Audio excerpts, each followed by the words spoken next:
Good afternoon, everyone. Thanks so much for coming to our session. We are going to be presenting on the CALeDNA program, where our teams search for patterns in plant, microbe, and animal DNA presence in vernal pools, oases, rivers, mountains, and coasts. I'm Rachel Meyer. I'm an adjunct assistant professor at UC Santa Cruz and the director of the CALeDNA program. And my partner presenting with me today is... Hi, I'm Jason Sexton, go by Jay. I'm an associate professor at UC Merced in the Life and Environmental Sciences Department, and I'm a plant evolutionary ecologist. Yeah, so we're primarily talking today about the CALeDNA program and also eDNA and all that we can learn from it. So I wanted to briefly introduce the CALeDNA program. It's been around since around 2017, and it was the product of an Office of the President program that led to the California Conservation Genomics Consortium, and this is an out branch of that program. And its main goal is to engage community scientists or citizen scientists and researchers together to inventory California's biodiversity and to explore, what can be discovered with these really cool environmental DNA tools, which we'll be talking a lot about. CALeDNA is a program that relies on the expertise and participation of many people. And you can see many of the individuals who have contributed to CALeDNA here on this slide. So CALeDNA is based on a primary sampling design of soil sampling. And so we see these three tubes here, which are the replicates that are included in each point of sampling in the CALeDNA sample design. And so the basic unit of sampling here is some soil that is grouped together from 3 samples. And the goal is to see what DNA can be detected in these samples next. And so here's a little mystery plant for you. You might get a mystery plant or an animal or microbe pop up in your sample. So for those of you who are into grasses, what is this grass? It's got a very distinctive spikelet to it, kind of a corncob look. We'll talk about what it is in a little bit, but there's a little mystery plant to think about. Next. We also do a lot of sediment and water sampling in addition to soil. For water, sometimes we use drip bags.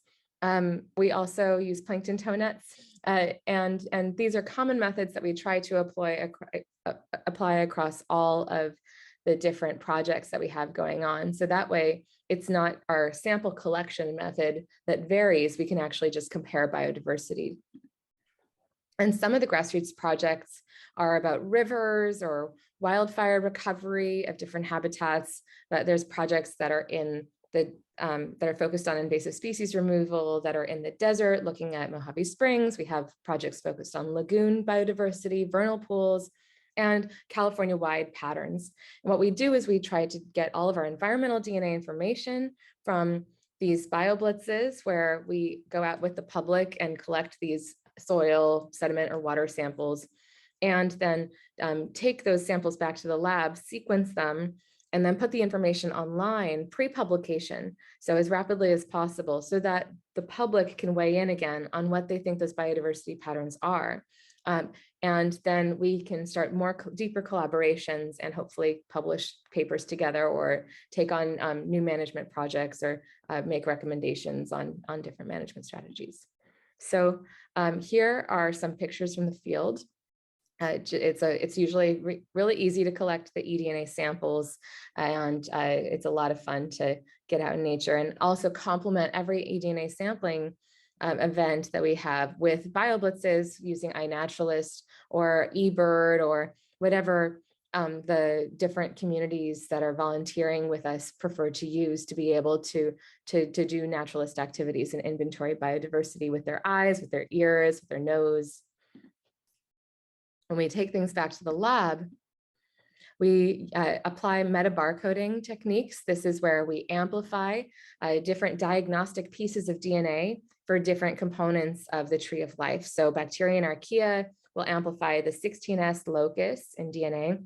We'll focus on ITS1 for fungi. We have different pieces of DNA that we use for as markers to indicate which invertebrates are present, which plants and algae are present, which vertebrates are present. And then we also have a really great marker 18S that's very commonly used with environmental DNA for general eukaryotes.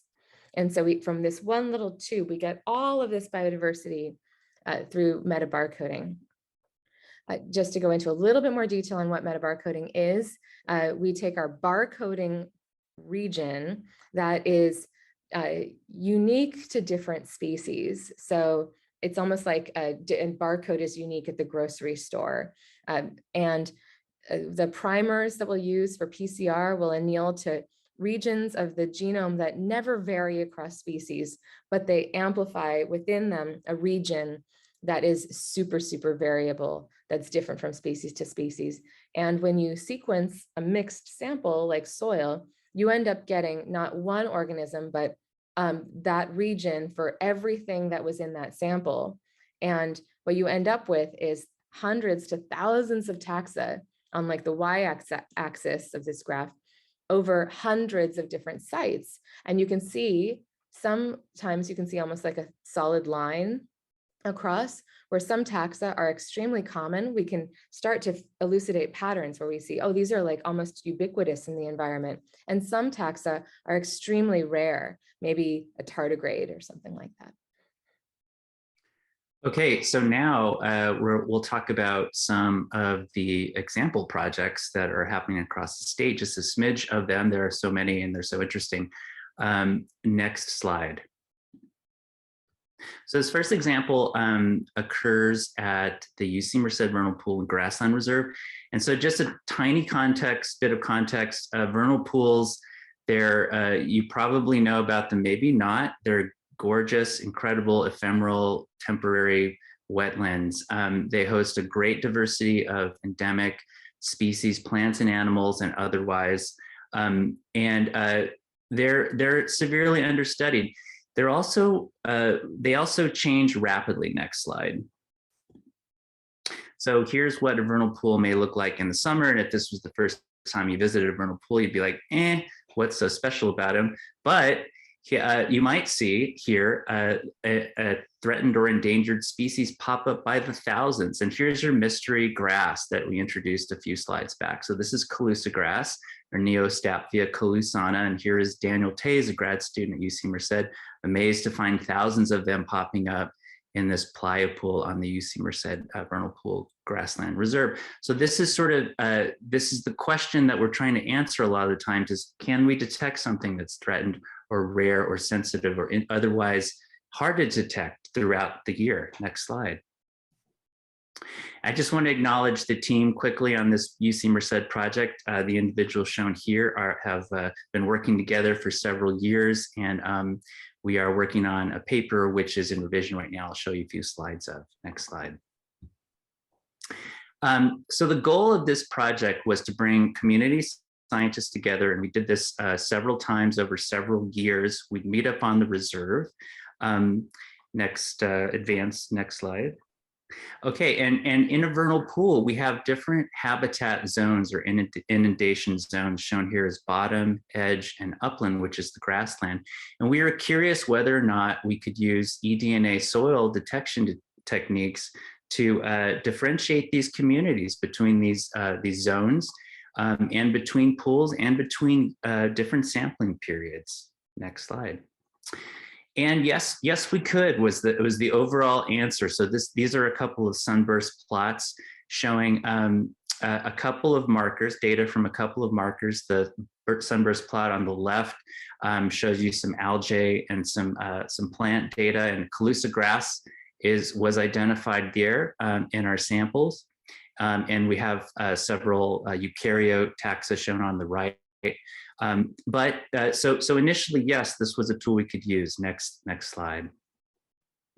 What I want to show here is that these eDNA markers, just like if you were to go out on a traditional survey, what you see is sensitive to time and space. And so we have 5 markers shown here in these 5 graphs. The x-axes show the 3 zones where we collected samples: the bottom zone of the pool, the edge zone, and the upland for these 5 different markers. And there's 2 years or 2 different sampling points of collection. One in the blue is 2018, which was a drier year, and in red is 2017, which was a wetter year. And you see, what's interesting is you see these temporal effects. You see that when you sample matters in terms of diversity. All these graphs are showing you diversity of taxa discovered by these different markers.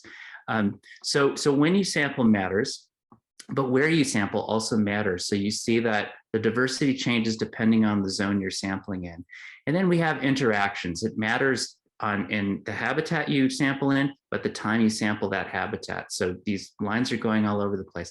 That just means we have a lot to learn about the efficacy of these tools for species detection, but the results so far are really interesting. Next slide. One more example I'm going to show is on the Woolsey Fire. This is a project in progress.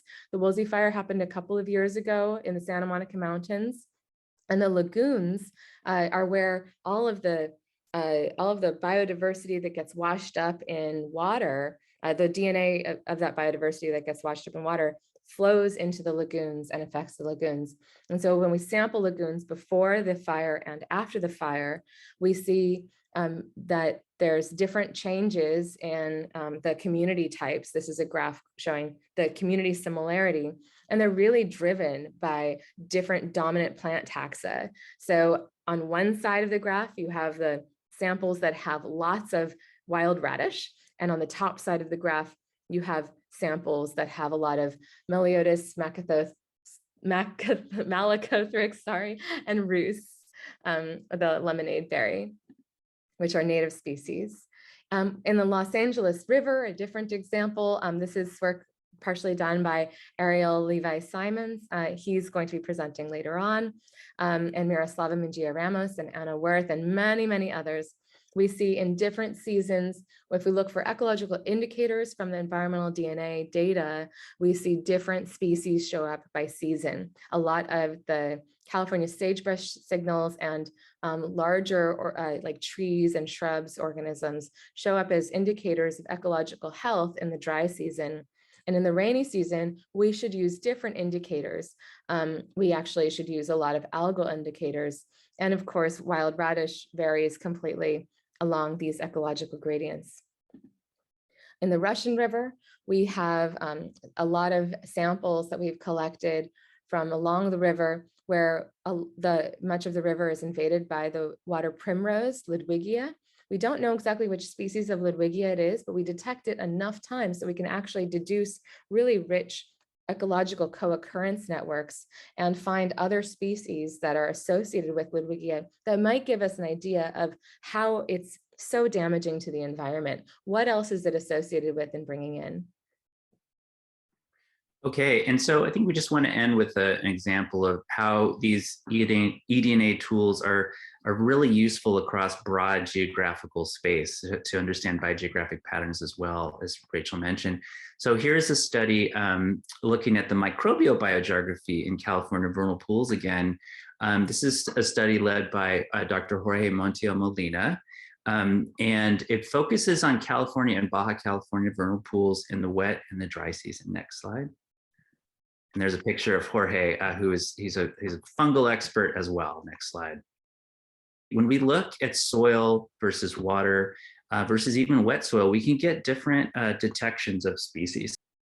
And finally, sampling points really can vary even in microbial communities, and of course all other organisms we would be thinking about by distance and space. This is showing what we consider a classic distance decay pattern, where we have spatial distance on the X and the dissimilarity of microbial communities on the Y-axis. And basically we get a positive relationship, meaning that these vernal pool communities change a lot over distance. So these eDNA tools are very good actually at detecting biogeographic patterns as well as local patterns, or whatever tools you can devise or questions you can devise to ask. Next slide. So we're really interested in talking with you more about how different communities can come together to explore what the next frontiers of environmental DNA research should be and how we can use this for conservation in our state. We have huge, tremendous challenges ahead of us, and eDNA is not perfect, but we know that it's giving us another tool in our toolkit. So with that, we'd like to say thank you for your time and attention today. We would like to thank our many collaborators and funders. We're really grateful for all of your support and collaboration. So we'll take questions now. Thanks. Thank you so much.